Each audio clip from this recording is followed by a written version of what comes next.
So let's get started then. Hi again, everyone. I am your host, as always, the Zenith. This is a podcast of the Spirit Channel, and my honoured and esteemed guest is Rich Lewis today. Rich is the author of the book Sitting with God, A Journey to Your True Self Through Centering Prayer. He is also a public speaker and coach. Welcome to the show, Chris. Great. Thanks for having me. I really appreciate it. You're more than welcome. How are you anyway? How are you keeping? I'm good. I'm good. I'm maybe hopefully maybe a little more awake than you. I know it's 10 o'clock your time. I am just a little bit after 5 p.m. So I suppose you were that's been a bit of a rush then from you from the office maybe potentially into your home to do this. So today actually was a holiday. So actually I actually did not have work today. Believe it or wow, not. a It's rare I think it's remember what holiday. I think it's President's Day. Don't quote me on it. I don't remember what I work in the financial services field, and if the stock market is if the U.S. stock market is closed, we're closed. So today is a stock market holiday. So our office is actually closed.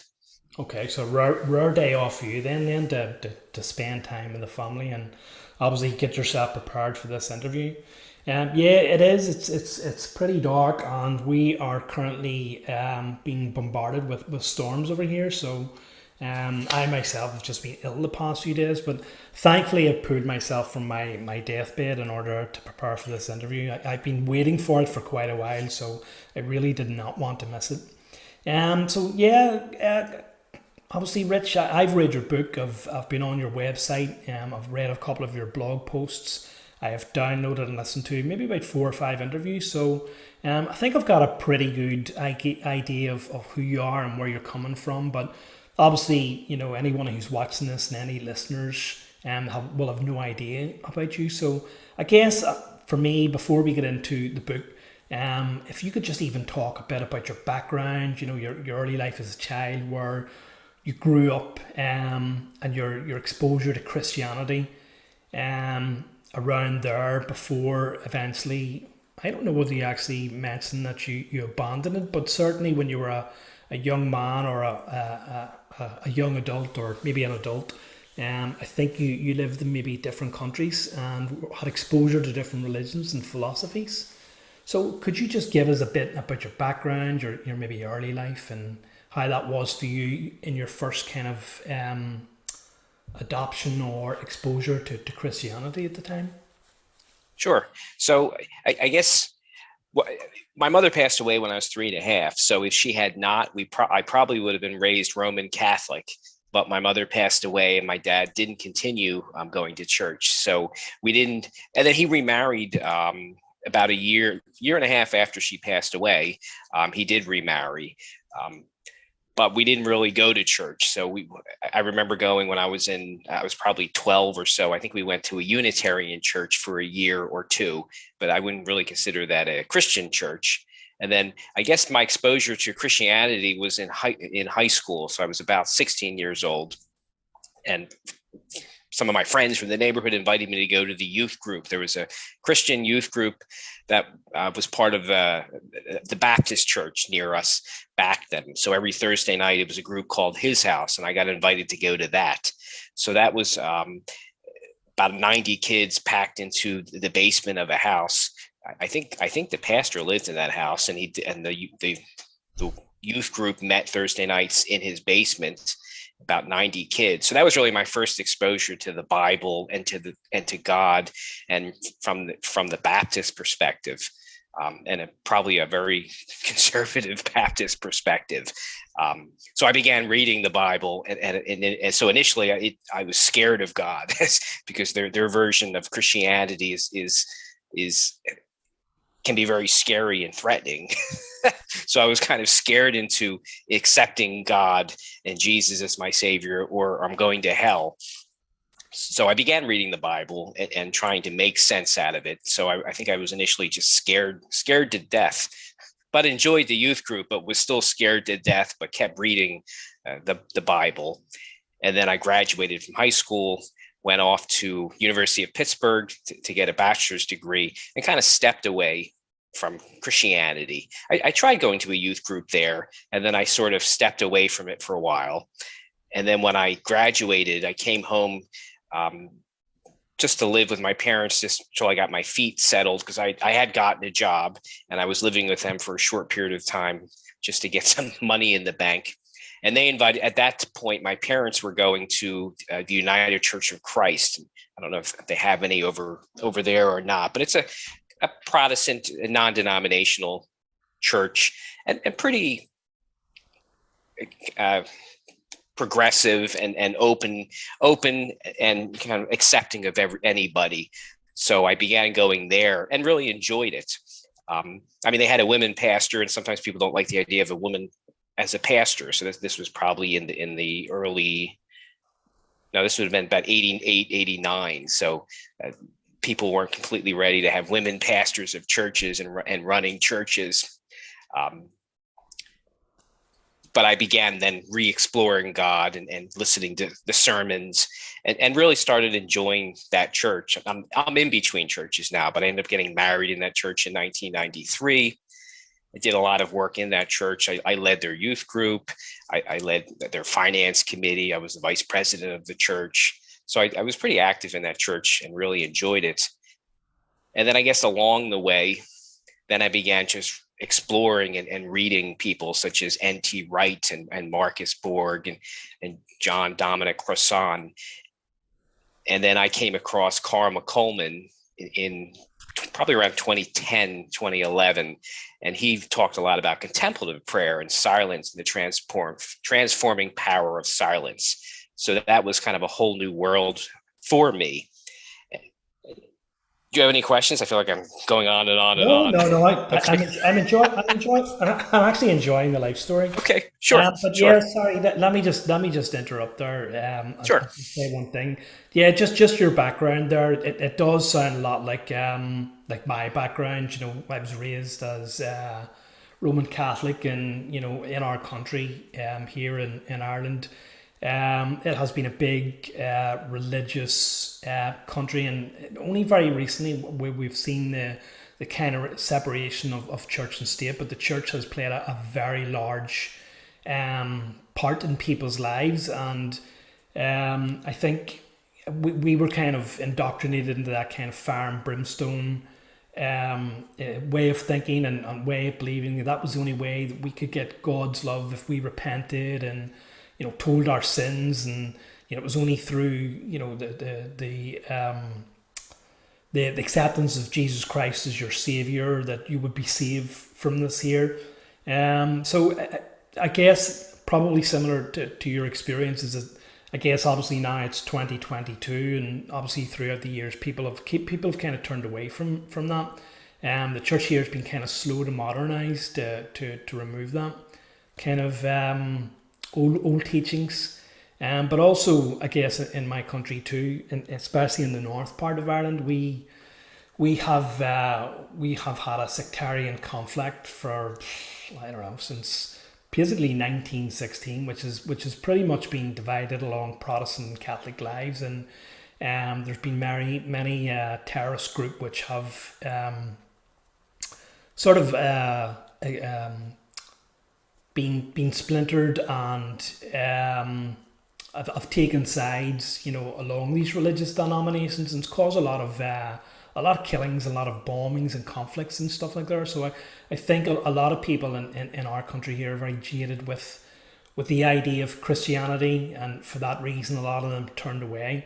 I don't want to go on here because we'll get into this too, but I think this is the reason why, for me especially, and a lot of people, they're very turned off by anyone who defines himself as a Christian or a born again Christian or accepts Jesus, you know, into their life because of those reasons, our upbringing, our exposure to that kind of thing. But what I really like about you, and what inspired me to invite you on, I guess, the more I found out about you, is that you don't have this traditional idea of the way you were raised and the way I was raised of God, of Jesus. You have a very different idea and concept of that, and hopefully we'll get that through to listeners and give them an idea and give them something to think about.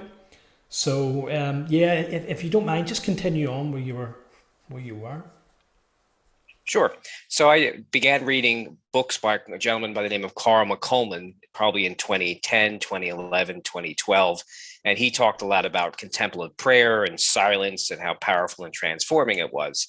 So that really intrigued me because that was a kind of a whole new world that I knew I was interested in, but I just didn't know what to do of it, what to make of it, and how to practice silence. And I read in reading his books, I don't remember him sharing. I since learned he practices centering prayer, but I don't remember him sharing that he did that in his books. So I would just sit in silence and try it. And I remember being brutal, and I would kind of force myself to sit for 1, 2, or 3 minutes because I knew there was something there. I just didn't know what it was. But then luckily I came across in 2013, I was simply perusing Amazon looking for a book to read. And this was in around the fourth quarter of 2013. And I found a book called Healing the Divide, Recovering Christianity's Mystic Roots by a gentleman by the name of Amos Smith. So I began reading his book.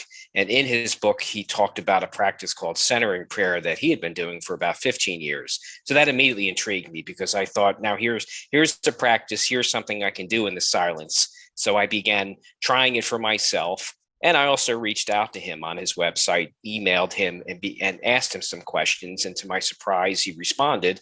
And we began a back and forth email dialogue. So I continued to practice centering prayer. I continue to read other books on centering prayer by people such as Thomas Keating, Basil Pennington, David Frenette, Cynthia Bourgeot.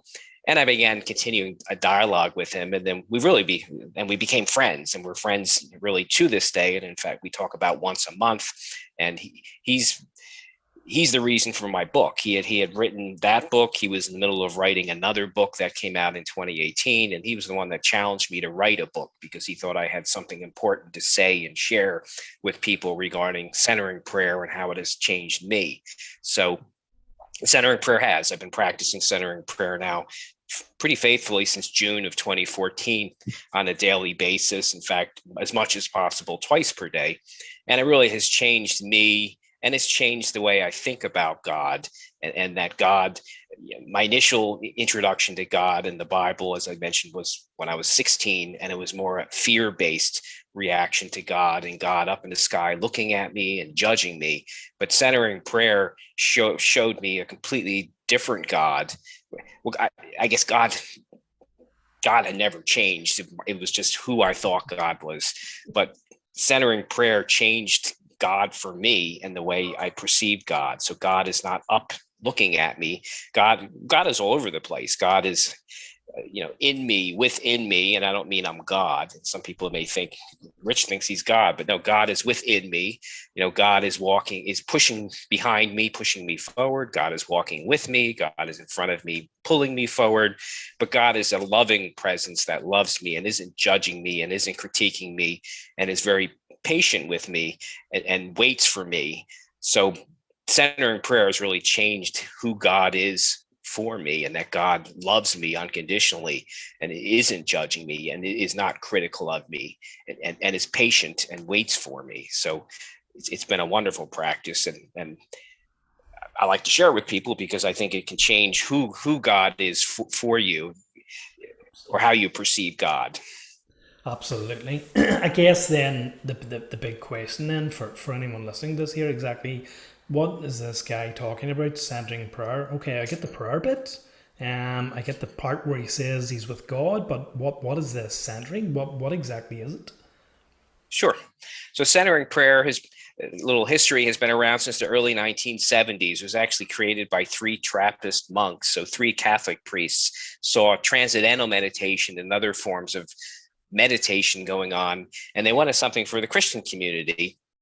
And one of them, Father William Meninger, was reading I believe it's the 14th century book called The Cloud of Unknowing. And as he read this book, kind of the method of silent prayer, silent meditation kind of jumped out of the pages at him as he read the book. So the three priests, three Catholic monks, began teaching, and I'll say what centering prayer is, but began teaching centering prayer to the clergy, and then they began rolling it out to the public And then about 10 years later, in 1984, the Contemplative Outreach Organization was created, which is really the main centering prayer group. And they have a website, it's contemplativeoutreach.org, and has a ton of centering prayer resources and events and groups that practice internationally, not just in the US, but all over the world. So centering prayer, I guess, has been around for about 50 years. And it's really considered two things. It's considered meditation, but it's also considered a relationship with God. So, and how you do the practice is you simply sit comfortably with your eyes closed, and then interiorly you introduce what's called a sacred word. You can use an image as well, but you introduce a word of one or two syllables, and that really just means you're starting your silent sit and you're opening to the presence and actions of God within. And then as you're sitting there, when you begin planning your day and thinking about what you're going to do after you get up from your sit, you begin to realize you're not sitting with yourself. You're not sitting with God anymore. You're sitting with your thoughts and your planning and your plotting. So interiorly, you reintroduce that word to come back to the present moment and to come back to the purpose of your sit, which is really just to sit with God and open to the presence and actions of God within and let go of you and all your engaged thoughts. And that's really what you do during your silent sit. If you're sitting for 5 minutes or 10 minutes or 15 minutes or 20 minutes, whenever you engage your thoughts, you just bring the sacred word back to your mind interiorly to come back to the present moment, let go of the sacred word, and let go of your thoughts. So it's a continuous return to God, a continuous return to the present moment during your silent sit. And that's how you do the practice. It sounds simple, but for some people, sitting for 5 or 10 minutes can seem like an eternity. So, and I don't suggest maybe you start with a long sit. You start with a couple minutes or 5 minutes and work your way up, and instead of jumping right to 20 minutes as a time to sit. So that's a little bit about the history of centering prayer. 50 years old, created by 3 Trappist monks. But really anyone can come and sit, because some people will say, well, is it exclusively Christian? No, it doesn't have to be. Anybody can try it and see what happens. I mean, I believe I'm sitting with God and I'm opening to the presence and actions of God within. But some people, maybe they don't know who is God, what do they think, what do they believe. So you can come to this practice wherever you are and try it and see what happens. It's so in my mind, and they don't view it that way either. It's not exclusive Christian practice. And if you're not a Christian, you're not allowed to practice it. That's absolutely not true. Anybody can try this practice and see what happens. Yeah, absolutely. Just when you were mentioning there, it's releasing the meditation and the use of your visualization and your sacred word. It does sound to be a lot like, it seems to be kind of like a blend of Eastern philosophy, with Christian Christian religion or Christian practices. Because obviously I do a lot of meditation, and I've talked about ways to meditate in my own podcast, and I've mentioned the use of a mantra, be it a word, 2 words, visualization of keeping something in your head. Also, the breath as well would play a big part in our practices of meditation. I guess that's obviously another way to keep the focus, upon what it is you're trying to do. And I guess in a way too, for those who are maybe a bit further in their meditations, and certainly for me, it just seems to be something very, very similar to my practices. I try to invite God or the creator, whatever you want to call it, to come and enter me, try to form this relationship, and try to find that presence within. So it definitely sounds very, very similar to these practices. So I think you're absolutely right. It's universal. It's just that because some people would have a potentially sort of a history with Christianity, or maybe a negative thought pattern around Christianity, they may be put off it. So I think that's why it's very important why you're explaining exactly what it is. It doesn't have to be a specifically Christian practice. I'm just kind of wondering, just where I mentioned about my meditations and stuff like that, and I know that you were exposed to different religions and philosophies. You were definitely exposed to the Buddhist philosophy. I just kind of wondering, did you take anything out of that, and can you maybe see the similarities into how maybe the way the Buddhists practice in this idea of centering prayer? I guess what I was exposed to when I was at when I was spent 20 years at the United Church of Christ, and our pastor at the time believed in a lot of interfaith dialogue. So we visited a Buddhist temple. So maybe referring to in my book, we went and visited a Wan Buddhist temple and experienced that. So that was a neat experience where they they did a silent sit meditation. The difference there was your eyes were open rather than during centering prayer I close my eyes. But you don't have to close your eyes in centering prayer. I just choose to. But so at the Wan Buddhist temple, I remember my eyes were open and you kind of look down the bridge of your nose. And that was for 20 minutes. And I don't remember them teaching like a letting go in centering prayer and coming back to the present moment. I think I just remember just quietly sitting there and looking down the bridge of your nose. So I guess I practiced centering prayer with my eyes open while I did that. And I think that was okay. And then they did a 10-minute chant, which I didn't know how I would react to that, because I didn't know whether I could actually chant something for 10 minutes and would I even like it or to be able to tolerate it. And I was shocked to find out like it was really, I did it and it went quickly. And I guess it's different in that it's almost like a constant mantra over and over again, staying in the present moment. And I began to realize it really was a neat experience, and it wasn't as painful as I thought it would be. And then the last thing they did, which was really neat, was a walking meditation.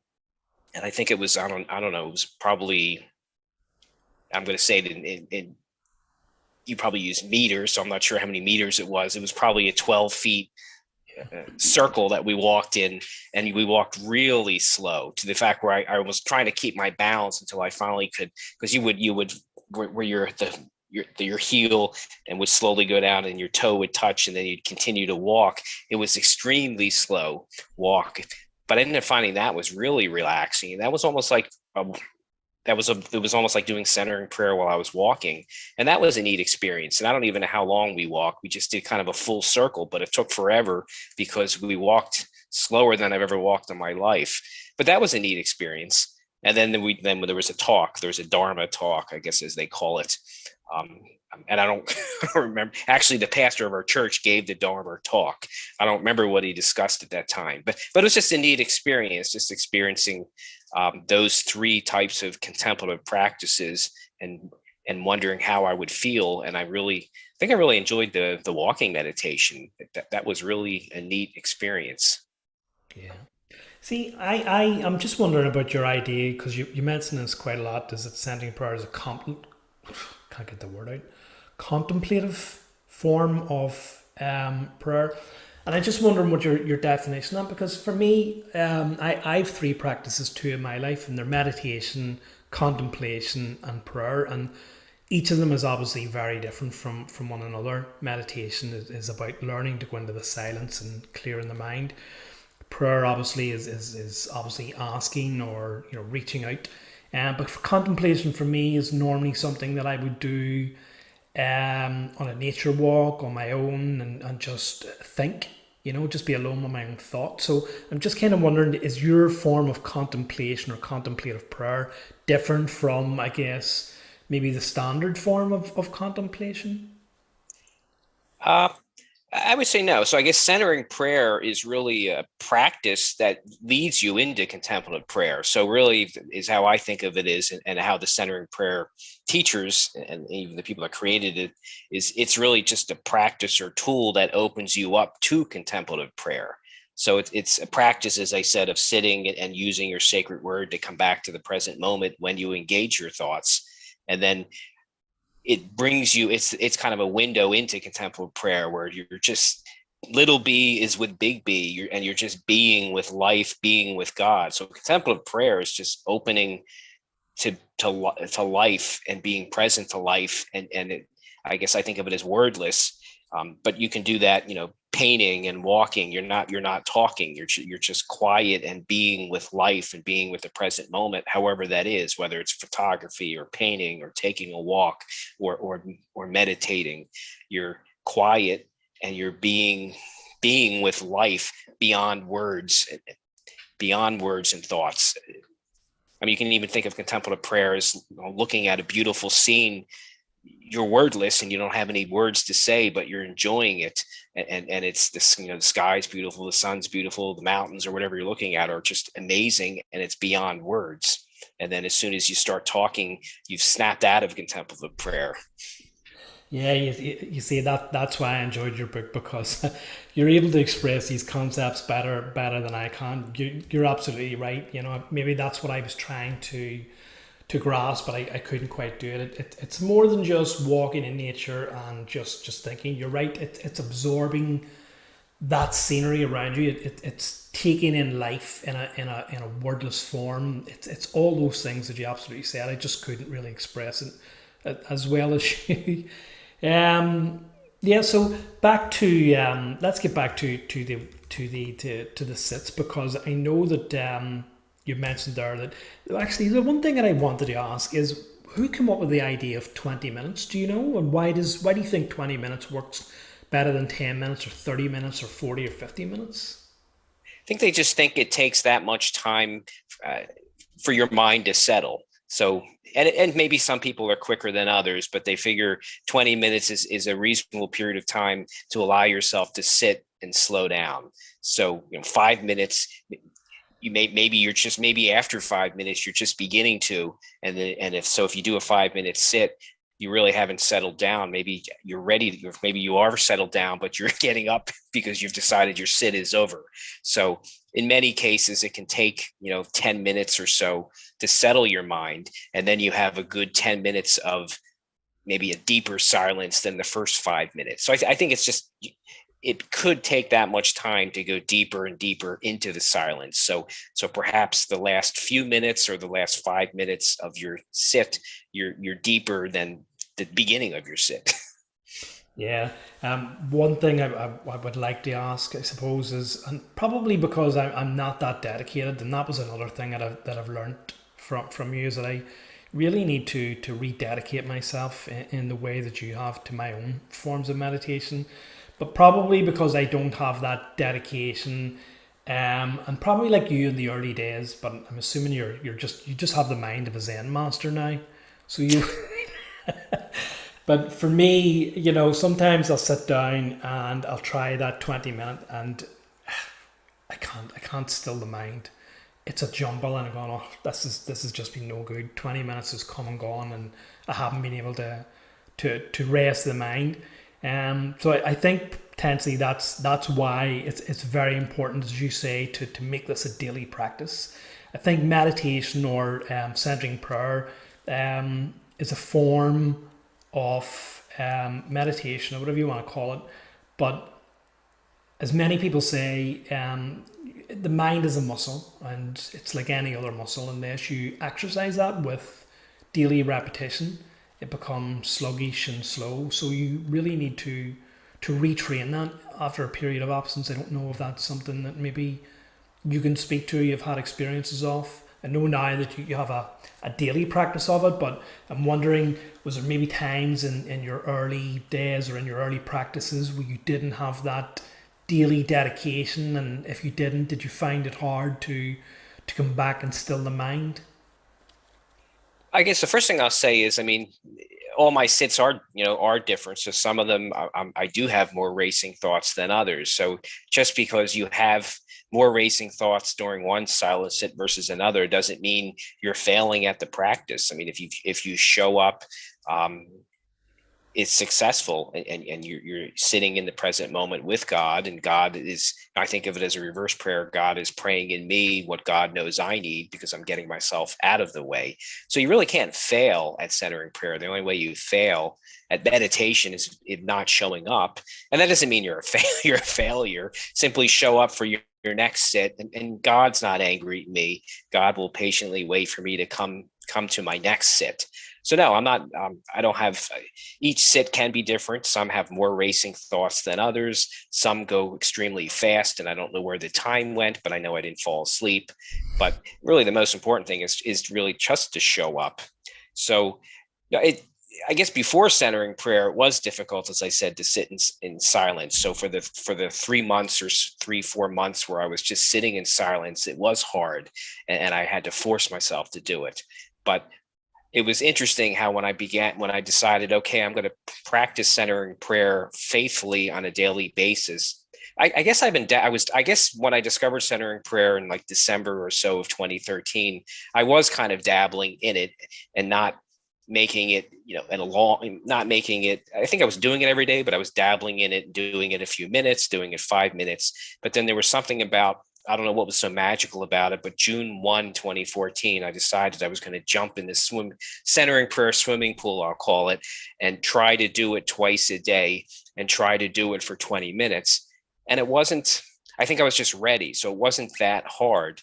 But I guess now that I look back, I probably had been trying to sit in silence for about 3/4 of a year. So probably 8-9 months of sitting in silence and struggling through it.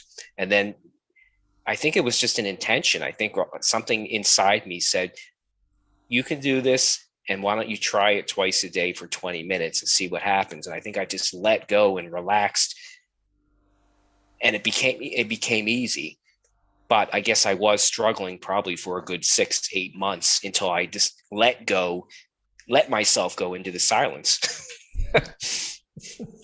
Yeah, and I also know that once again, because your own practices, and this is what I actually learned and loved about reading your book and listening to you, is your own practices really do show up my own practices because I don't have that dedication. But on top of your first sit, you also have a second sit in the afternoon, isn't that right? Yes. So when I started practicing centering prayer, the first sit was first thing I do as I begin my day. And I would recommend that for anybody that's new, make it the first thing you do. And even if it's 5 minutes, make it the first thing you do to begin your day, then get on with your day. But then, yes, when I first started practicing centering prayer, my second sit was after dinner. And then I decided that really wasn't maybe the best time to do it because I felt like I was taking time away from my wife and my kids at the time. So then I shifted it to right before lunch.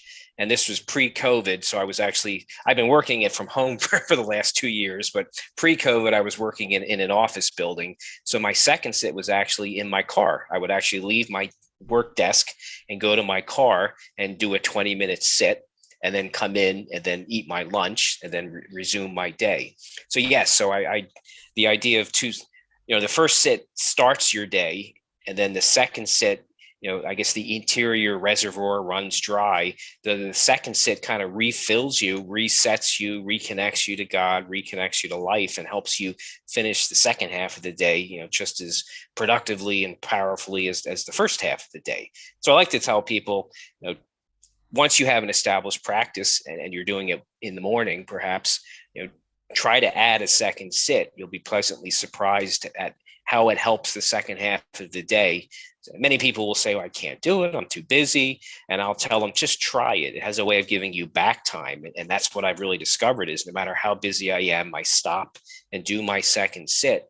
And I need that second sit, and it helps me finish the day.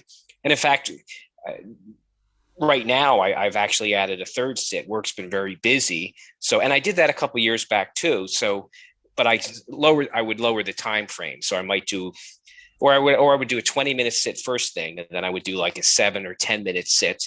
And then 2 or 3 hours later, do a second, shorter sit as well. And I find that I need that right now because of how busy I am. But then when things calm down, I'll shift back to just the twice a day. And I did that about I think it was 2017, work was really busy and I shifted to 3 sits for a period of time. And then it shifted back to the 2 sits when work got a little bit calmer. But it Okay. has a way of giving you back time, but you won't experience it unless you try it for yourself. It does help you. It helps you finish your day, and it helps you focus on the tasks that you need to. And because if you think about it, you're letting go in centering prayer, you're letting go of your thoughts and emotions that you're engaging. And you do the same thing during the day. You let go of what you don't need to do and focus on, and hone in and focus on what you do need to focus on. Yeah, you're absolutely right. It's the strangest thing, because you think that it would be counterproductive when you dedicate that time to doing the sit or to doing the meditation, that I don't have time for this. But you're absolutely right. For some reason, you actually end up with more time than you originally thought that you did. And one, I would do some writing as well, some inspired writing. And one of the things that came to me was, is kind of like, we know that meditation and centric practices like centering prayer are the most important practices you can do for, large reasons that we'll get into later in the interview. Obviously, the connection with God is first and foremost. So if this is the most important practice that you can do, why is it relegated then to the last thing that you decide to do? Because we always put our chores, the housework needs done. I can't, get my practice. I've emails to catch up on. My practice will have to wait. I have chores around the house of the kids' homeworks to do, or that favorite program is on. I'll do it after.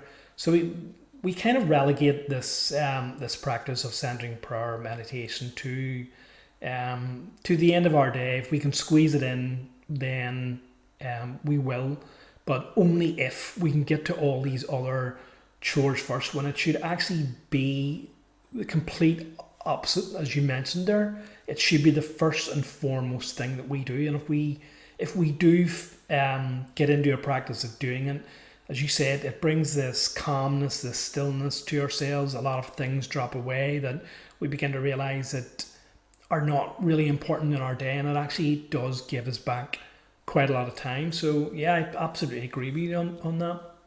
Now, just what you mentioned there in your second sit, that you would have taken yourself off out to your car. And when I was reading this, I was wondering myself, where's he parked?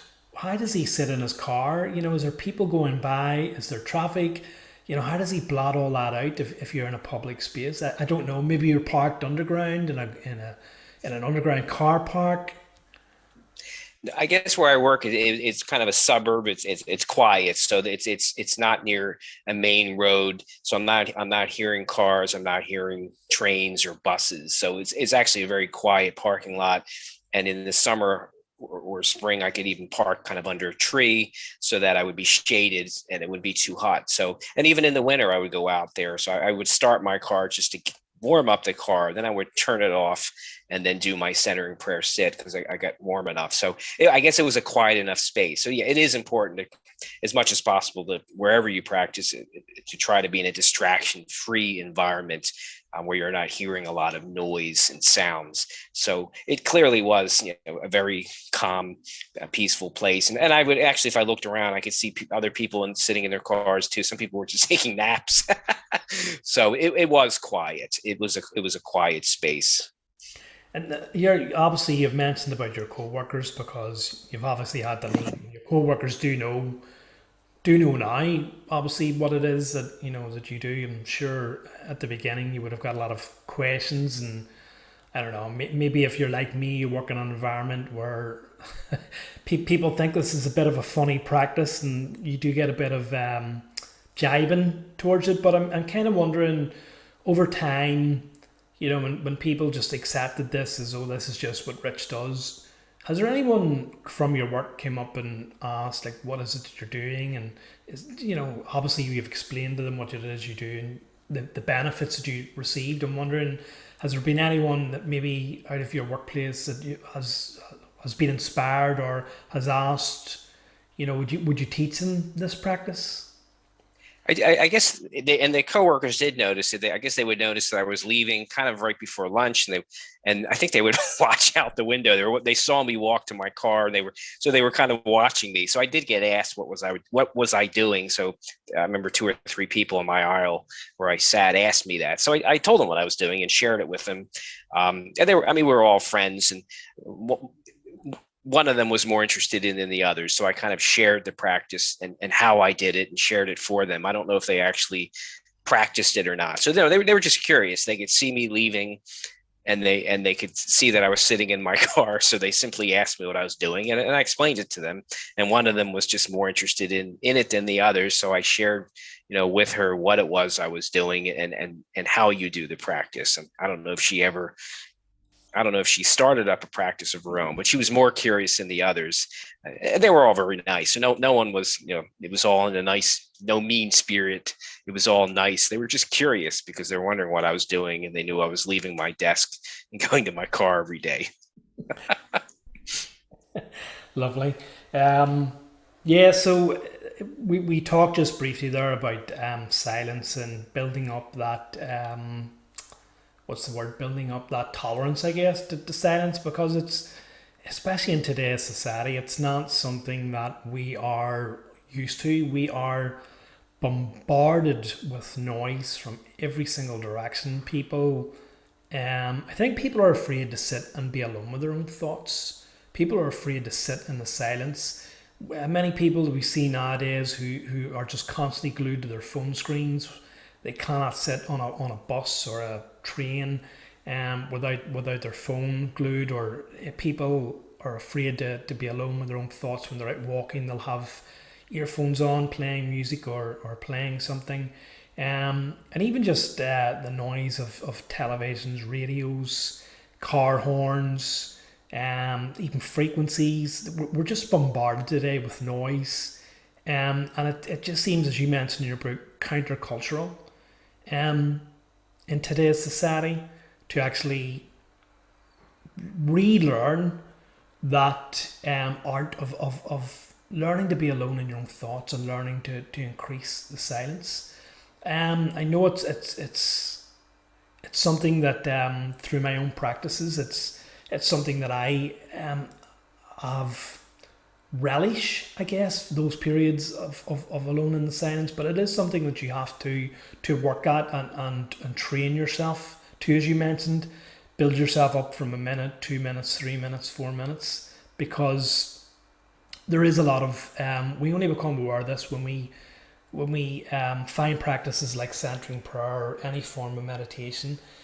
We begin to actually recognize all of the amount of junk perhaps that actually floats about in our head.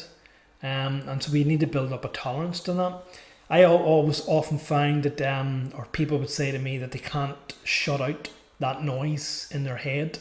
They're filled with everything of, as you say, what I need to do for the day or tomorrow, or any sort of unwelcome thoughts or emotions. Could you speak perhaps on that and give me your thoughts? Sure.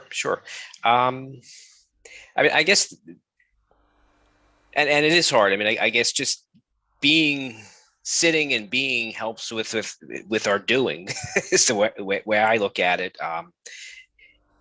As you continue to take the time to sit in silence, then you notice maybe fruits of the practice. And for me, it's, graces from God that God has graced me with. So when I think about my practice, when I first started, and I think about where I'm at now and how it has changed me, I'm definitely, I'm a much more confident person in myself. I'm a much more excited person to live life on a daily basis. Not that I was, drudging living life, but maybe it's because I'm more present, and you can kind of notice things and notice what you're enjoying. I'm better able to let go of things that don't require my attention. I mean, my need-to-do list at work is long, and I'm able to let go of what doesn't have to happen and focus on the 3, 4, 5 things that have to happen. Centering prayer has helped me kind of get out of my comfort zone and try and do new things. Really, what I'm doing now, I mean, none of this stuff was on my radar screen. I began practicing centering prayer, and began meeting a lot of neat, interesting people. And the book was not on my radar screen. I never had an inkling of wanting to write a book, the idea of writing a book. I would never be on podcasts such as this. And I've been on a ton of podcasts. I've been doing a lot of guest speaking. I've been doing some one-on-one coaching and teaching. None of this was on the radar screen, and it scared the heck out of me. So centering prayer has shown me what I need, what I should be doing, and what are the things I should be sharing, even if they're out of my comfort zone. So And then I think just inner peace and calm. I'm still in progress in that area, but I think when I get rattled and life gets scary and unexpected things happen, I'm better able to slow down and calm myself down, and then decide, well, what do I need to let go of, and what can I do, and what can I focus on as a result of what has just happened. So centering prayer is just a ton of fruits that God has graced me with as a result of the practice. So all the noises in your head can kind of settle, and then you can hone in on the present moment. Yeah. You've also mentioned, and I can relate once again, that even more than those benefits that you've mentioned, there's a very deep healing that goes on inside practices, sitting in the silence, centering prayer. We heal the emotional, we heal the mental state. As you mentioned, it provides so many benefits to us, and we become calmer, more centered, less prone to emotional outbursts or anxiety, which you've mentioned quite a lot, and I can relate to that too. Um, it doesn't evaporate, but seems to become less prevalent in our lives. We surrender to God. We feel that love that comes through from God. It's such a healing kind of love, and we let go of attachments, as you turn around and say, like your to do list or anything that we feel anxiety around. I think that's one of the great maybe Buddhist traditions, is that attachments are the root of all suffering. When we have attachments, we have anxiety. So I absolutely find that if I don't have those periods of entering into the silence, of centering prayer, of meditation, then I begin to find those periods of anxiety, those jumble of thoughts begin to increase in my everyday life, and I recognize then that I need, or I have gotten away from my practice, and when I go back into that practice, I as I said, I absolutely find the same conditions that you find. The emotional and mental state become healed. I feel love and surrender to God. Is this something that you would find too, potentially? That I do. Go ahead. Sure. No, I mean, I definitely do. I mean, centering prayer is a safe place to be healed in many different ways. If you think about it, your body holds a lot of tension, and each one of us knows where we hold our tension, or maybe sometimes we don't know. We can hold it in our foreheads, and our shoulders, and our stomach, and in our throats, anywhere. So I'll just say meditation, when you keep practicing on a daily basis, week after week, month after month, year after year, the tension in your body is released. It just has to. And then, you're letting go of thoughts and emotions as you sit in meditation, and you're letting go of them. And then in many cases, repressed thoughts and emotions that you didn't even know you had, that go all the way back to probably being a baby, or being released. So meditation is just healing. The the tension of a lifetime in our bodies is released over time, and thoughts are released, and repressed thoughts and emotions are released. And I guess it's the only thing I can think of it is, it's really just true freedom. We don't need to be carrying around this baggage of a lifetime. So over time, it is freeing emotionally and physically. And then you can live from a different person, where you're not afraid. Maybe you're holding on to thoughts you're telling yourself that aren't true, that I'm the wrong person for this task, or I don't have the confidence to do it, or I don't have the guts to try something new that I've always wanted to do. You begin to let go of all these thoughts, and just move forward in life, and try and do new things, and things that scare the heck out of you, but you do them anyhow, and then you're so glad you did them. So as I think about it, you begin to learn to live from your true self, the person God wants you to be, and the person God is kind of patiently waiting for you to be. A meditation practice is freedom. Really, it helps you live from this person, and that's what I've been doing, I guess, really since I've been practicing centering prayer. I have my day job, but I've been sharing centering prayer in many different ways. because I think it's important, and I think it can help people, and it's a practice that can, help people live from their true self, the person God wants them to be, the person that they've always wanted to be, but were afraid to show up and be and act from. Yeah, absolutely. And obviously, the way that you do this is through your form of centering prayer, which is, as you said, it's a form of silent prayer, but it's a way of, it's a bit different from meditation, where I think a lot of meditative practices are just sort of kind of sitting there in the silence. What you're doing is that you're actually inviting God to come and be with you and pray through you. So it's something that's a bit different, and Tennessee can invite a more deeper connection with God, which is what I like about it. You have a quote there, which I know all too well. I can't remember the Zen master that said it, but in the beginner's mind, there are many possibilities, but in the expert's mind, there are few. And I guess, as you say, it's about realizing, once you begin to deepen your practice, that there are only a few choices that we actually need. We don't need to make our practices complicated. When we deepen our practices, I'm trying to think of what it is that I'm trying to convey here. We find that, rather than having so many choices in our mind being a clutter, we come out of that practice and we find that, if we don't have a small number of choices, we maybe only have one, and we instinctively know what it actually is that we need to do, or what it is that we need to carry on with. Maybe that is what you refer to as, asking God to work through you, to, what's the term, to help you and work through you for your day, if that makes any sense.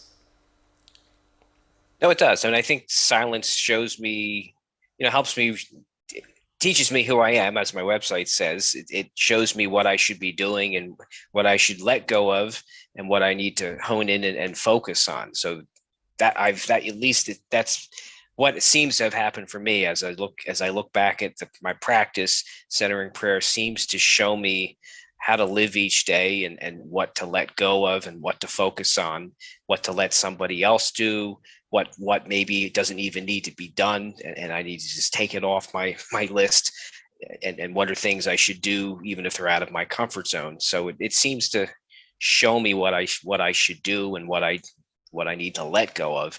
It just seems to happen. It's hard to explain, other than it does. I think you just take the gesture or posture of centering prayer. The letting go that you do in centering prayer follows you into your day-to-day life. You learn to let go of what the moment doesn't need of you, and hone in and focus on what it does.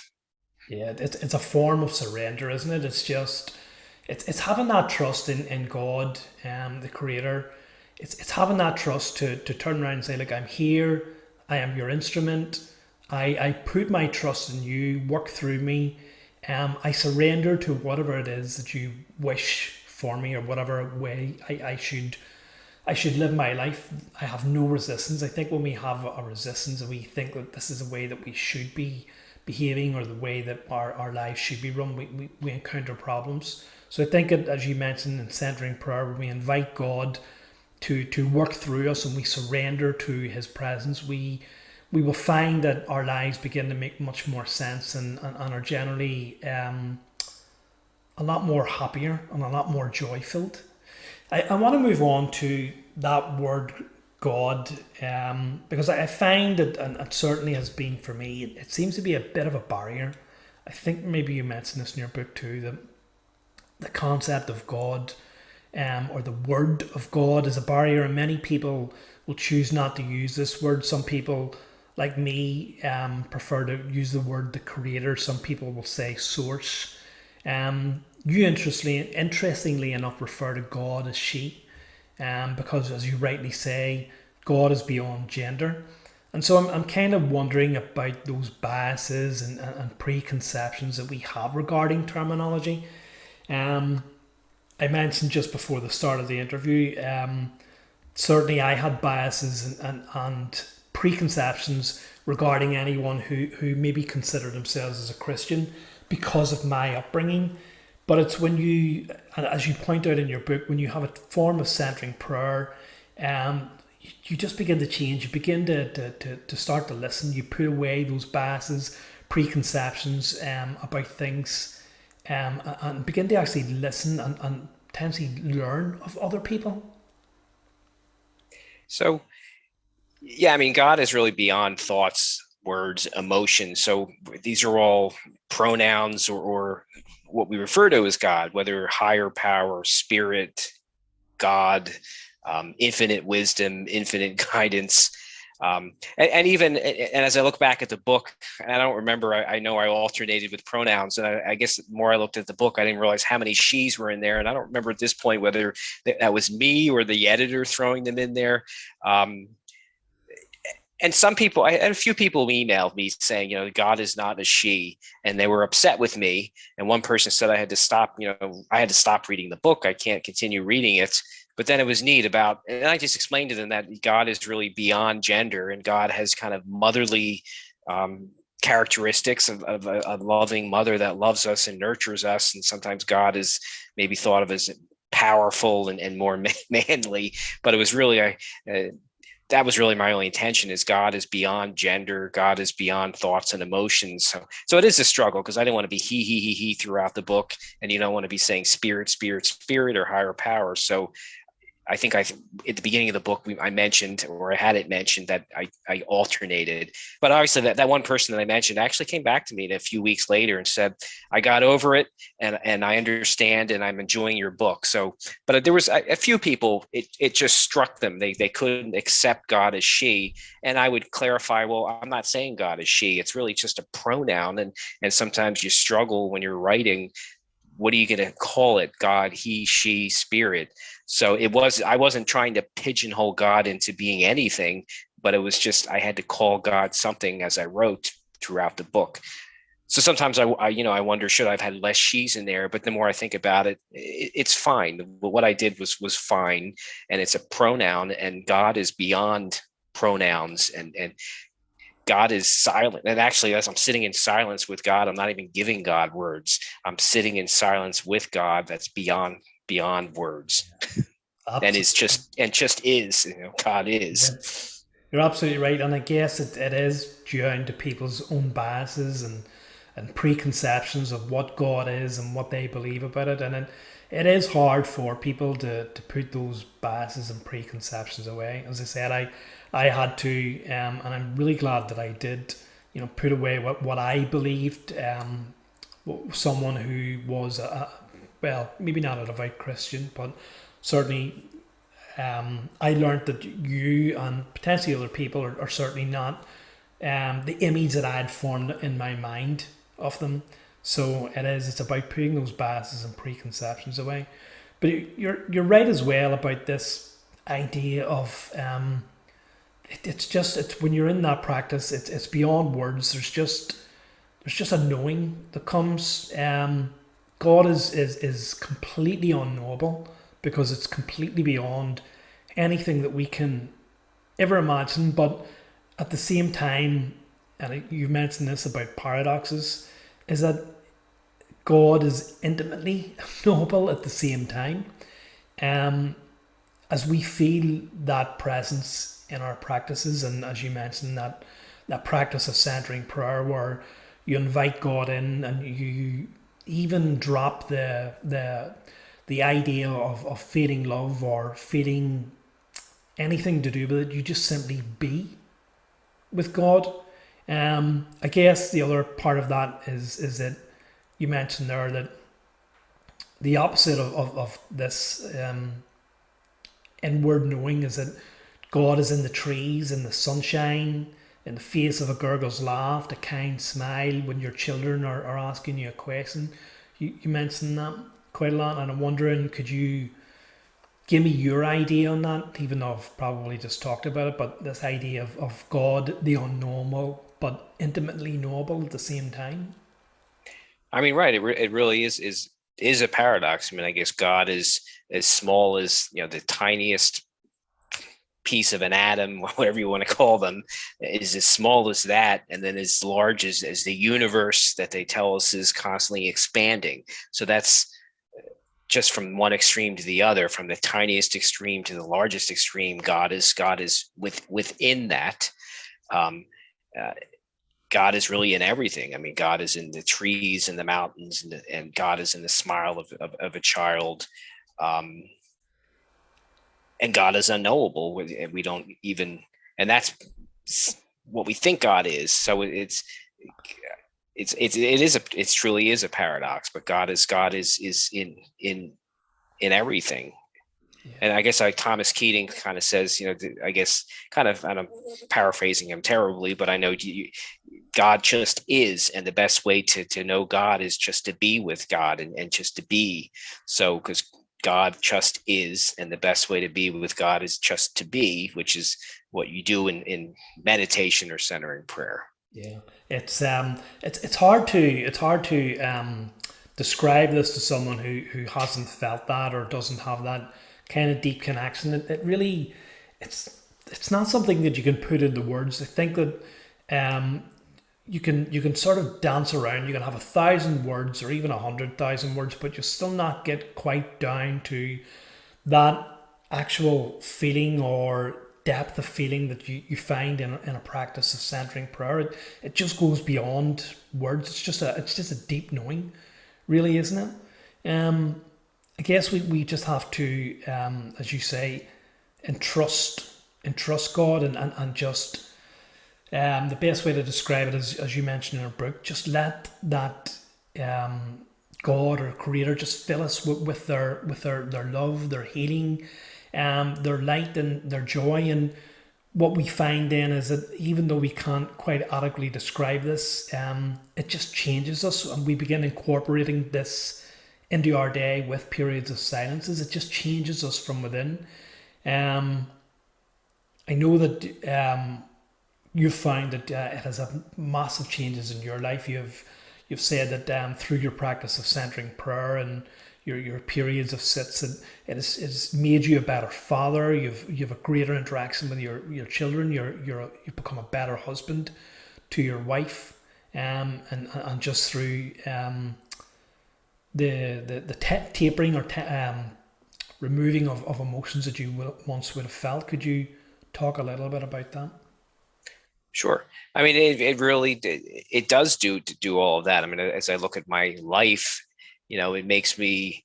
I think I'm still a work in progress, but I'm much better at just listening to people. So being with my children, and giving them what they need from me, and each one of them is different. So I think I'm a better listener, and just honing in on what do they need, and I'm better with my wife in terms of knowing she doesn't want me to talk. She just wants me to sit there and listen to her, perhaps, or maybe recognizing when she wants me to take action.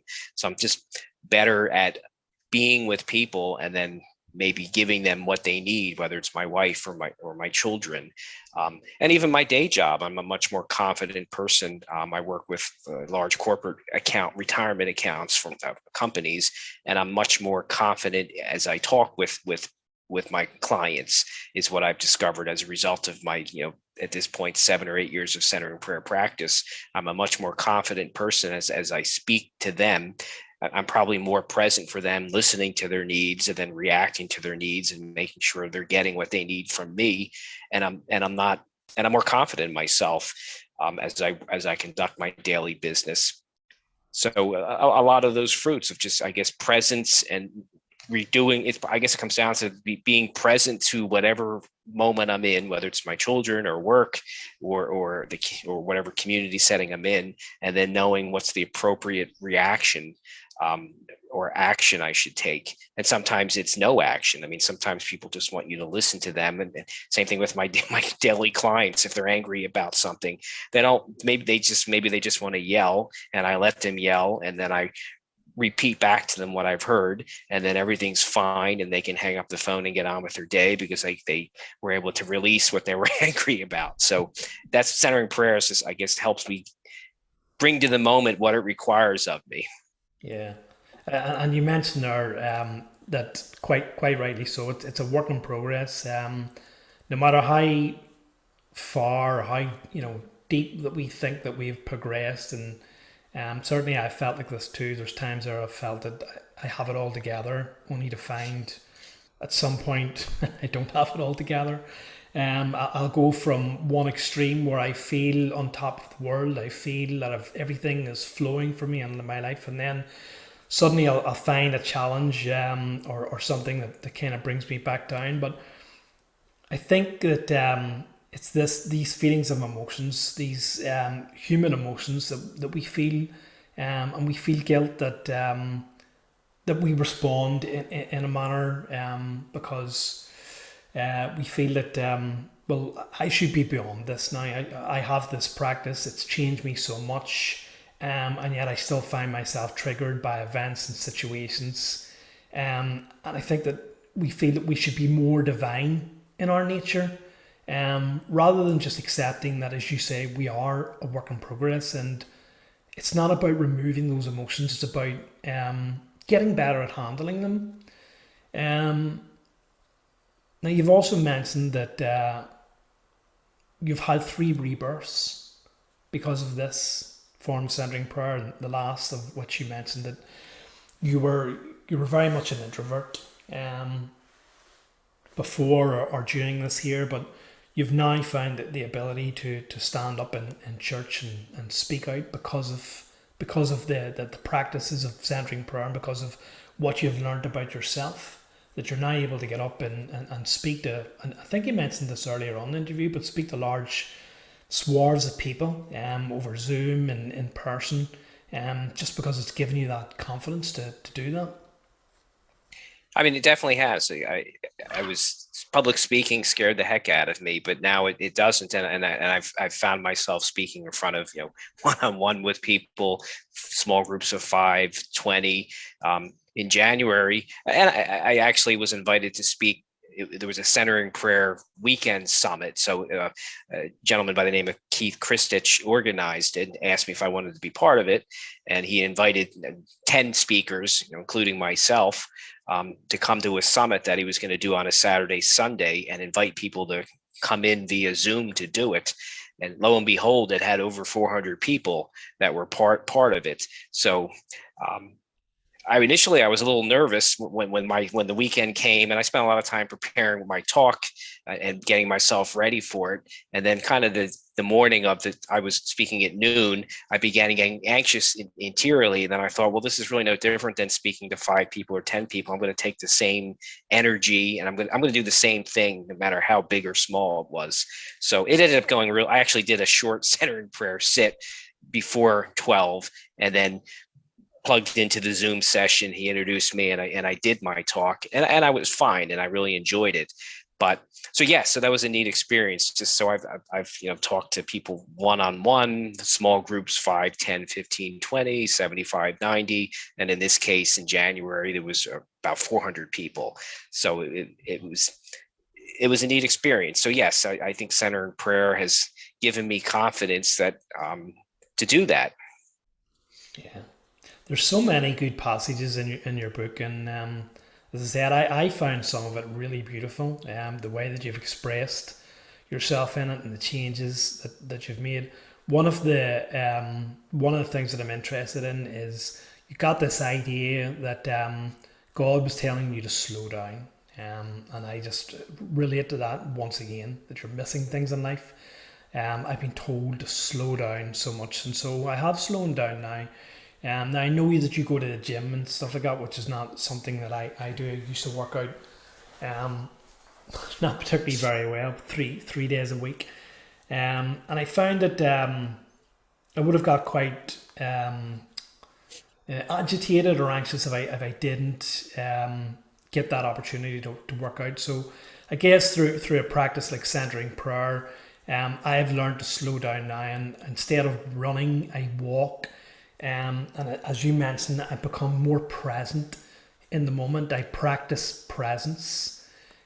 So I think that slowing down is just not something that a lot of people do in our fast-paced society. And I wonder if you could maybe talk about the benefits that you've found about slowing down your life.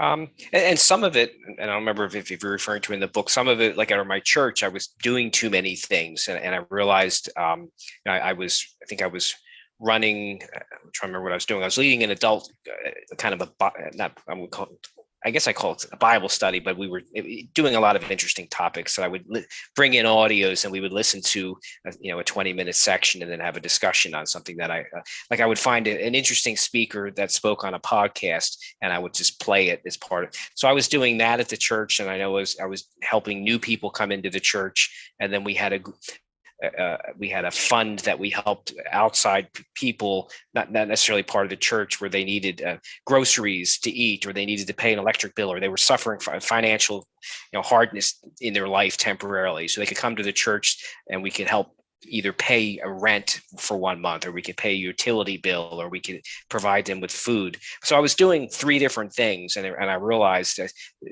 I was doing too much. So I kind of took a deep breath and said, what should I be doing?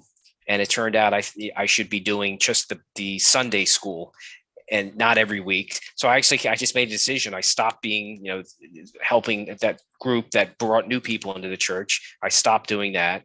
I stopped working on that group that helped outside people who needed that additional help and support for financial reasons, and decided right now I think this is where I need to be.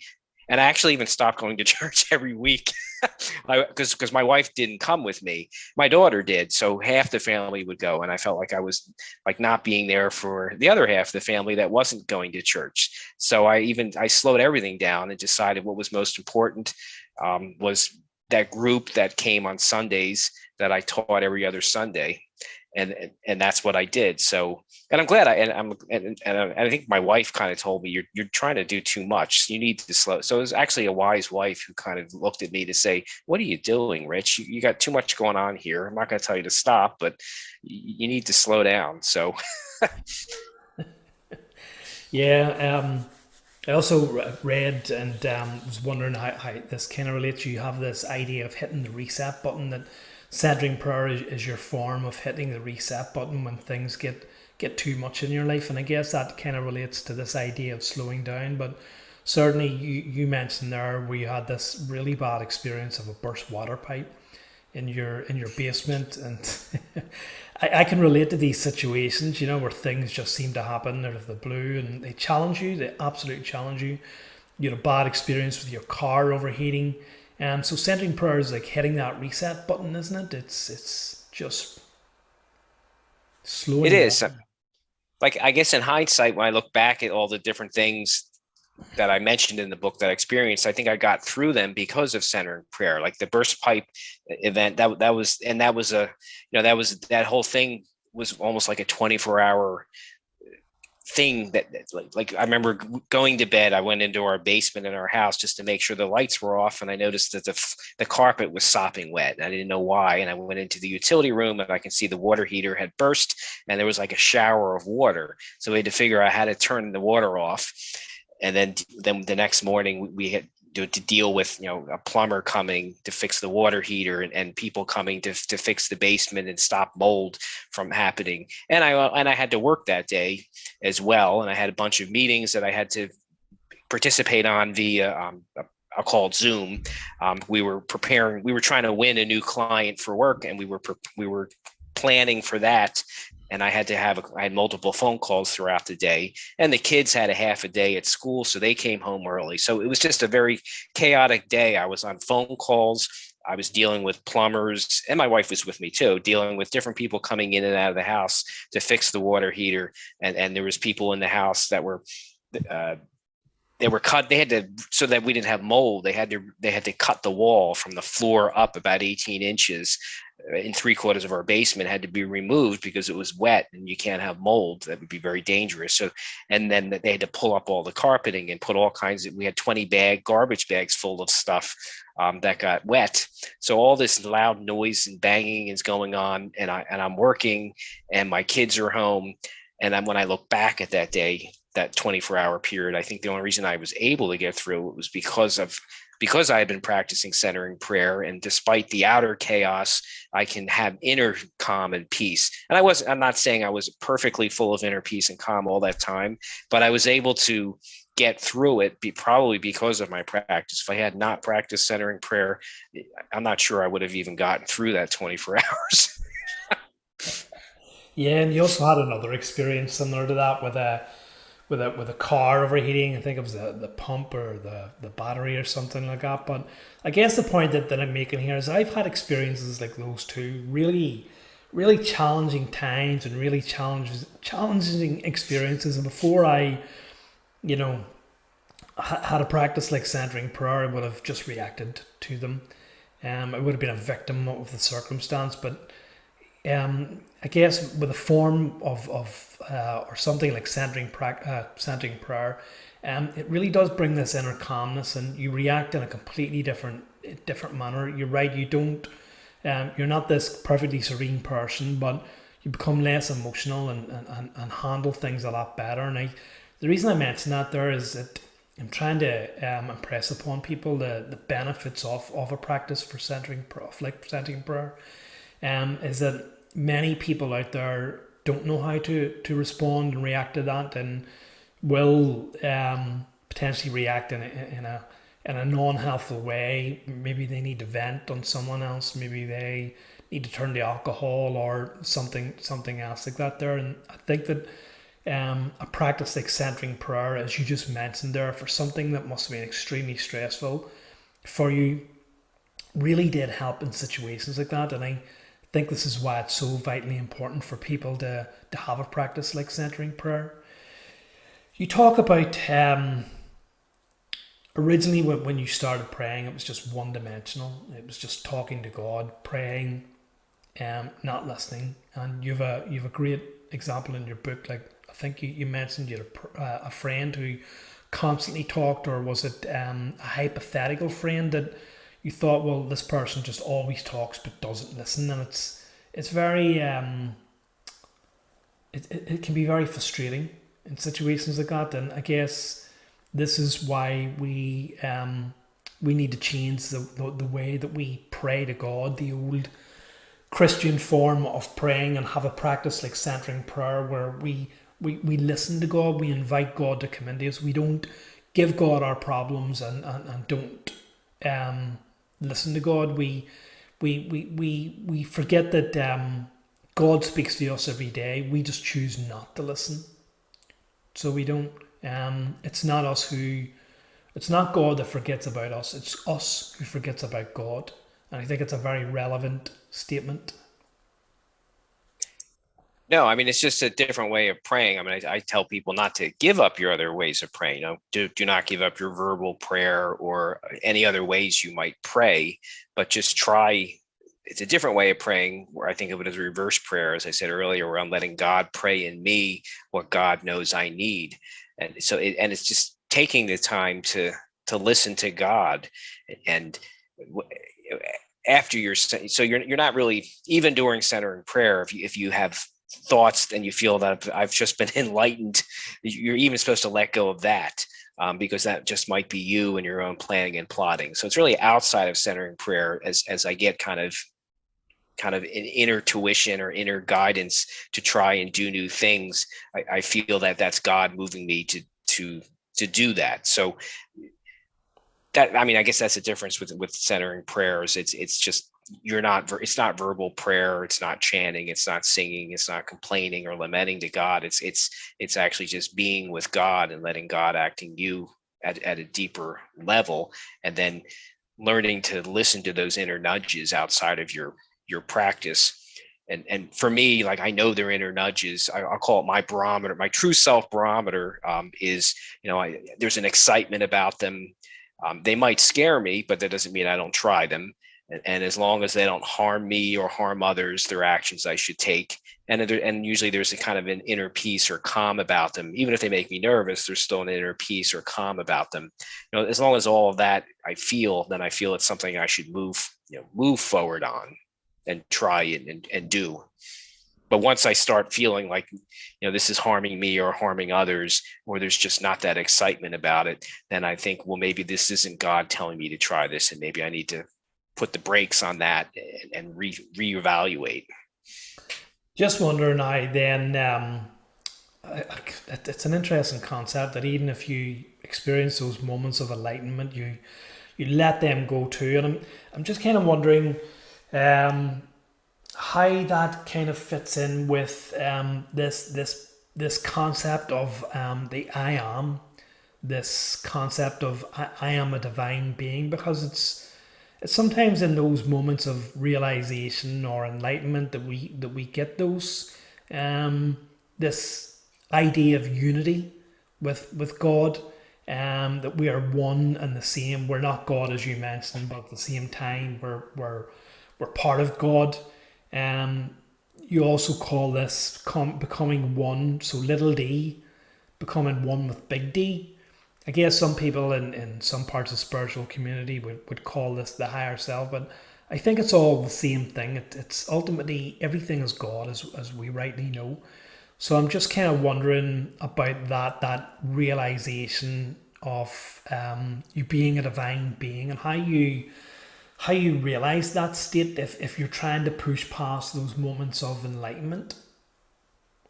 I mean, I guess the practice itself really just teaches that you're letting go of anything that engages you. So even if you're in your center and prayer practice and suddenly you begin feeling very peaceful and euphoric or enlightened, you're really to let go of that as well and just continuously come back to the present moment. So it's just that's just the practice is you're letting go of that, because that may or may not be God intervening. It may just be you and not necessarily God. So that's really just what the practice teaches is you simply let go of whatever thoughts you're engaging and emotions you're engaging and come back to the present moment and let God acting you at a deeper, deeper level than that.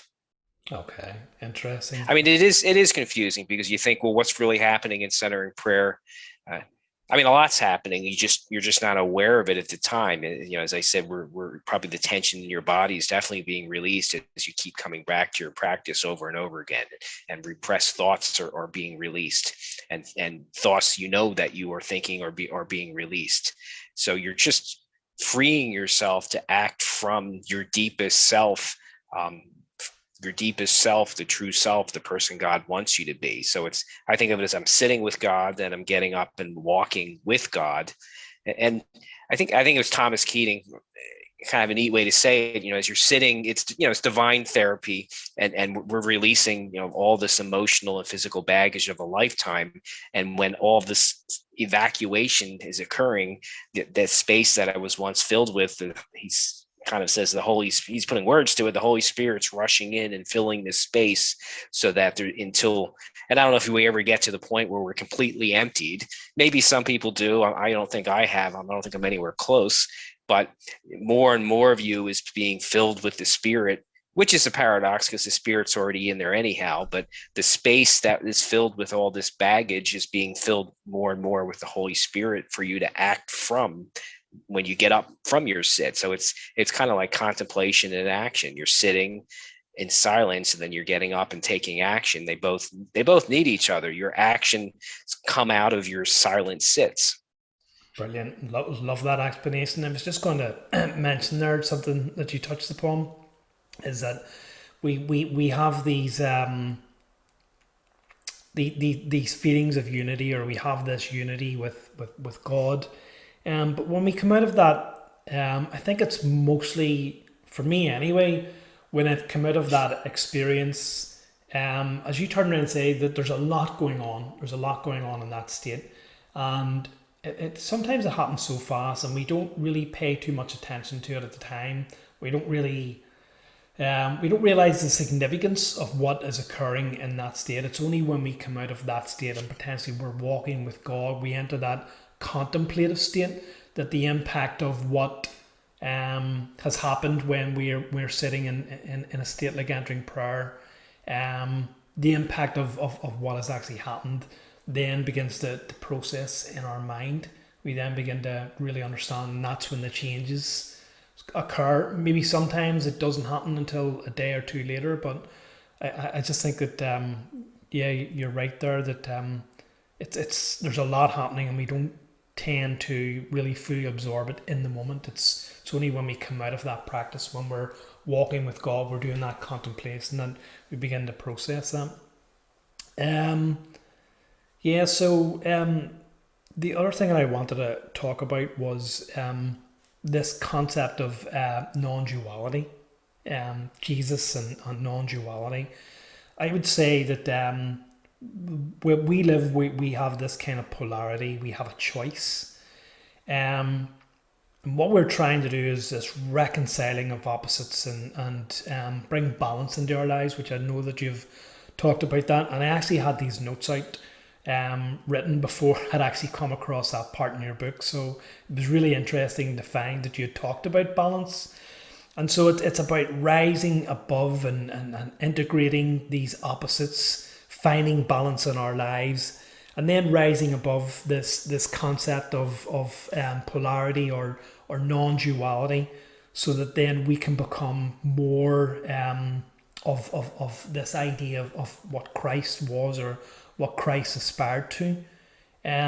Could you maybe talk about a bit about that, this concept of non-duality, what it means to you? Sure. And I think I continue to struggle with it, but I think it's really just learning to accept the present moment for what it is and not judge it, not critique it, learning to accept everybody, people for what they are. So like if you think about a company, you don't want everyone being exactly the same. It could be a rather boring company, or what you create could be rather boring. So you want diversity. So it's really just accepting the present moment for what it is and not judging it as or right or wrong. But it's more than that. It's just accepting people for who they are, and that the diversity of people can make things beautiful. So in a company, or even if you're on a small group and you're working on a project, you probably want a diverse group of people because you're going to possibly have a much better, more creative end product. So it's really just about opening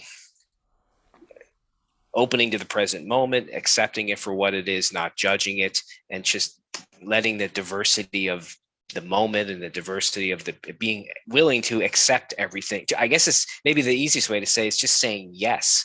I think Richard Rohr would say something like that, where you're just saying yes instead of no, and you're not, and you don't need to compete and compare and divide the field. We don't need to do that, and we just need to cooperate and work together. So I think it's a lot of all of that. It's a lot of all that diversity and saying yes, and accepting the moment for what it is, and getting rid of the idea of we must compete. But that's what the corporate world tells us too. So it is frustrating, the corporate world, and maybe they're getting better and better at it, but we must compete, and the people that perform the best get the better raises, and they get the better bonuses, and they get the promotions. And instead of, well, why don't we all work together and get this thing done, and do a better job of sharing in the rewards of the system, instead of setting up a structure where we feel that I'm terrible because I didn't get a good bonus, a good raise, when that's probably not true. Someone else just outshined you or outcompeted you, instead of us all working together. Radical ideas. So I mean, they are. I mean, that's kind of goes against everything that in corporate America, or corporations. The mantra is compete, compete. I have to compete against my coworker.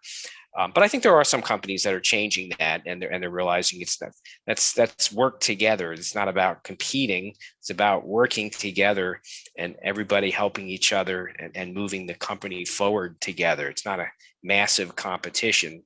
We have a long way to go, I think, but Yeah, yeah. It's this idea of scarcity, isn't it? Really, and you mentioned that there, that the abundance of God is that there's more than enough in this world to do everyone, right. but it's this false illusion of scarcity. We live in so much illusion here on the planet. There's so much illusion told to us in our media, in our corporations, in our politics. When really, at the end of the day, God has provided more than enough on this planet to do everyone and to do every single thing. And if we could just come together and cooperate then as a race, and understand each other. And I know that you've mentioned quite a bit about that there. Is it? And I mentioned that earlier about taking these preconceptions that we have about people, about people's political views, even in this current situation that we find ourselves in, where we're so divided in a world of COVID between these people who have chosen to get vaccinated and those people who haven't. And we don't seem to want to sit down and listen to the opposite viewpoint. Um, Probably because of the fear that has been spread in this society.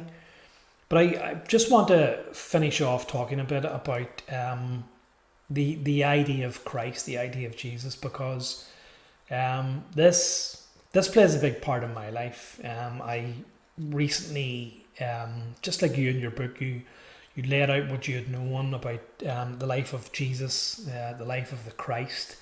And I had created there recently like a 2 or 3 part podcast, which kind of details the origins of Jesus and the Christ as I know it. So I do want to talk a bit about that there. The first thing that you mentioned in that there, which was an interesting concept, of putting on the mind of Christ. Do you think that's something that you maybe could elaborate a bit on? Sure. I mean, I think about that's what I do during centering prayer. I'm kind of putting on the mind of Christ, and the mind of Christ is really just full of compassion and love and inclusivity, and is a non-dual mind, which is a confusing thing to explain to people, even for myself. But so I'm just putting on the mind of Christ, and what are the characteristics of Christ, and that is compassion and love and inclusivity, and helping people and serving people. I'm putting on all of that as I sit in centering prayer, and then hopefully absorbing that, and then getting up from my sits and acting from that disposition, acting from love and service, and compassion and empathy, and listening. So that's what I think of as putting on the mind of Christ. How does God want me to act in the world, and how did Jesus? I guess what did Jesus model for us? So putting on what Jesus did, the Jesus we read about in the New Testament, putting on the mind of Jesus, and taking that actions in the world. Yeah, I find that I find that I would do that too. As I said, Jesus is or this man who was Jesus has come to me fairly recently in my meditations. I would try and aspire to. It's hard to put into words, but it's just this feeling of trying to aspire to be more of who that person was. This idea of perfection, that he is something that we should aspire to. And you're right. For me, it's trying to feed more love. It's trying to feed more empathy, more forgiveness, more awareness, more love. I think I already mentioned that. Just basically all those great teachings that he taught to everyone. I find that it's made a tremendous impact in my life, so much that I do find that I have a very personal relationship with Jesus within my life. Um, as I said, I do want to talk about that. We both have this idea that there is a separation of Jesus the man and the Christ, and you do have a chapter in your book called the Cosmic Christ. I have to say that probably due to my rejection of the Christian religion, and all that it had to do with it, at one point in my life, I actually was an atheist. In the sense that I rejected the idea that there could be proof of God's existence, and with that, I rejected the idea of Jesus. And the more as I have developed my practices of a form of centering prayer meditations, and reading just various things that I've come across about Jesus, I've found that it's turned full circle for me, that Jesus now plays a massive part of my life. And I do try to wonder about the man who was Jesus and this idea of the Christ. There's a very powerful statement where, as you mentioned in the book, he says, "Before Abraham was, I am." And so we have this idea of Jesus, the very human man, and he was imbued with what we would call the Christ consciousness, or the infinite Christ, which was eternal and always around. And I guess the infinite Christ is the embodiment of God. Um, Perhaps you could give us your own definition of what you think the cosmic Christ is. Sure. So yeah, I mean, Jesus really was just the human, I guess, the incarnation of God. Um, And we'll never really know. I mean, did Jesus, when did he know who he really was and what his purpose was, or did it grow over time? As he evolved from a baby to a young child to an adult, and then to his mission of perhaps 3 years or so, as they tell us. We don't even know, was he continuously, like, when he was young, how much did he really understand? And then as he was an adult, when it was like, this is my mission and this is what I should be doing, and I and God are one. But he was obviously definitely the human incarnation of God, and I believe he was God and human at once. And then the Christ is, and the cosmic Christ is confusing. I guess it's always been, from, as I talk about in my book, from the universe being created some, I don't know, what did I say, 13 or 14 billion years ago. That was God first revealing God's self, the creation of the universe. And then just the earth, created 4 billion years ago. And then that could be like the second incarnation. And then Jesus, 2,000 years ago, is God coming to earth in the form of Jesus. So the Christ, I guess, always was. These are just different versions of the Christ on display. And the Christ is, I guess, always expanding, as we talked about earlier, that it's in the tiniest particle and it's in the universe, which is expanding. So it's just kind of beyond understanding, but it's just powerful. So I guess the Christ is, I don't know if they say it's when spirit and matter come together to produce, when matter and the Christ come to, I don't even remember what Richard Rohr talks a lot. I don't know if you've read any Richard Rohr. He talks a lot about the cosmic Christ, and I think I pulled some stuff from what I listened to him. But the Christ really always existed. Jesus is just the human personification of the Christ, quite frankly. Yeah, I think it certainly in your deep practices of centering prayer, you've mentioned that total unity, that surrendering to God, that feeling of God entering you. And I have, certainly I can relate to that there. I think in my own way, I must have some sort of form of centering prayer. And I feel that unity with all things, that state of consciousness where, as you rightly say, that you feel that God is in an atom. Or for me anyway, it was kind of like a one experience where I felt that that I had the consciousness of every single sentient life form in an entire galaxy, and that was God. But at the same time, God was inside a tiny ladybird, and yet they were both the same state of consciousness. And so I think that for me anyway, when we have them states of unity with God, we become Christ like ourselves.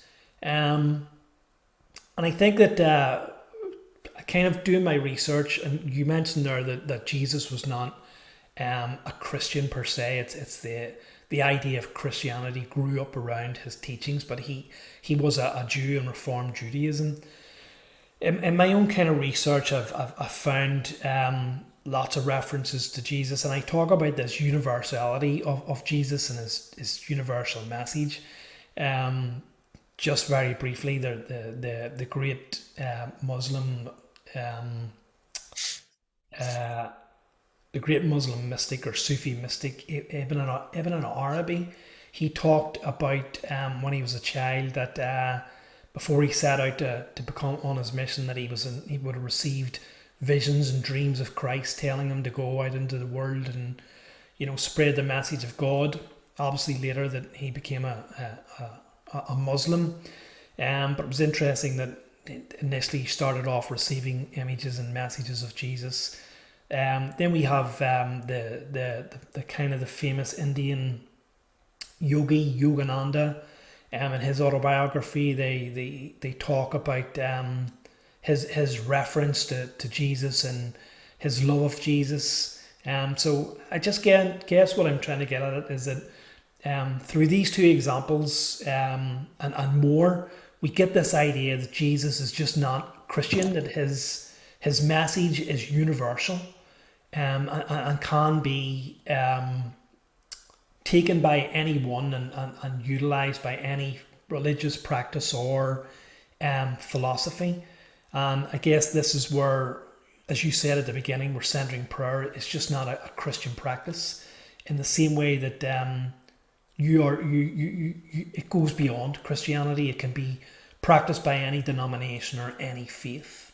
And I just wondered, had you any thoughts on that at all?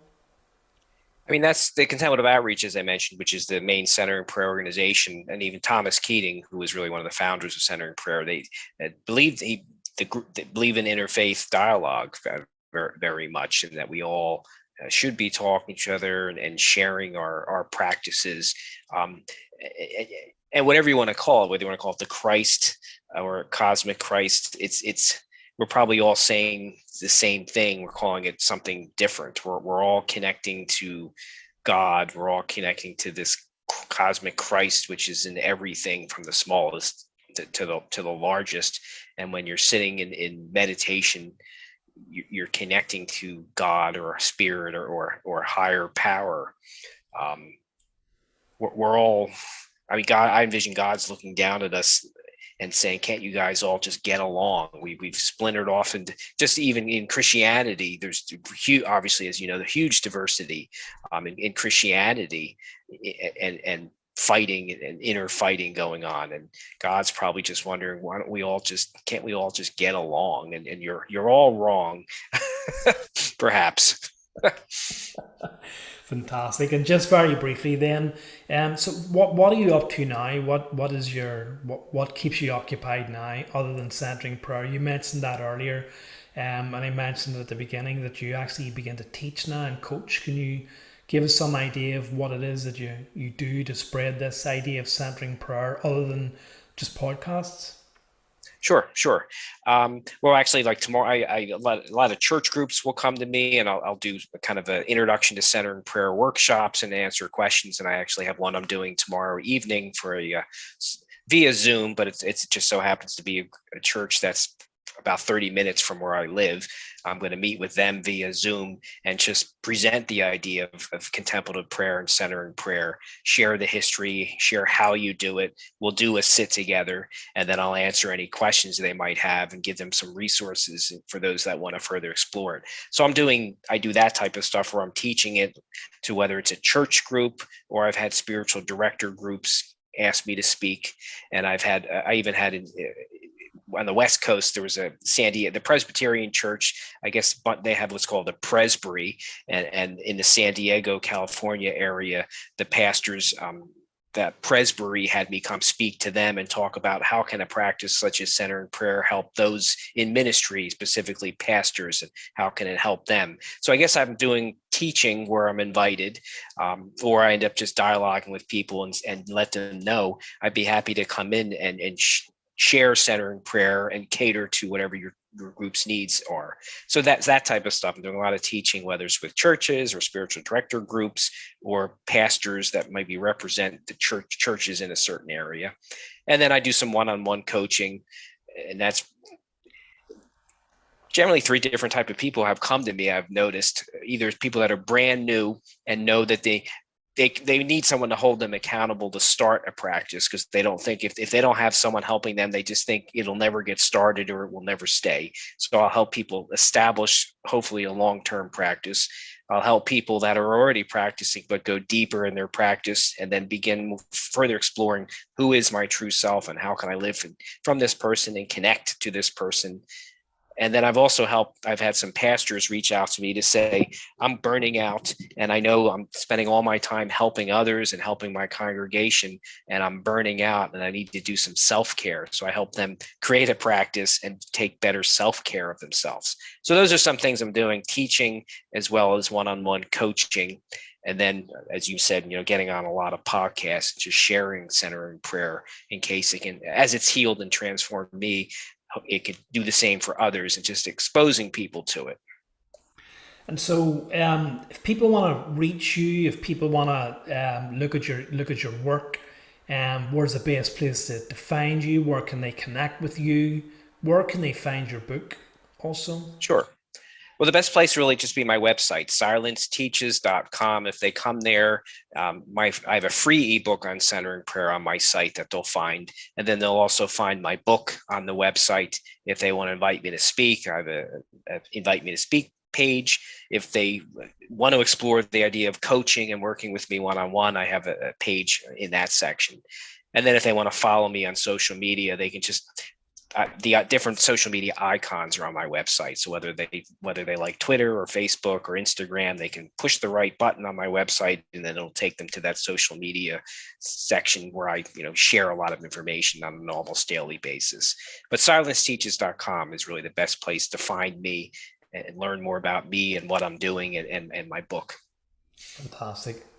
Rich Lewis, it's been an absolute pleasure. I just want to thank you for coming on, dedicating quite a long time to this here. But as I said, there was so much in your book that I thoroughly enjoyed and really got a lot out of myself.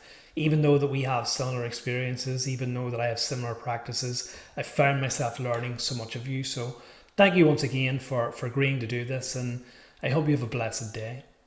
No, thanks for having me on, and hopefully this will be helpful for your community. So thank you very much. Okay, bye. Take care.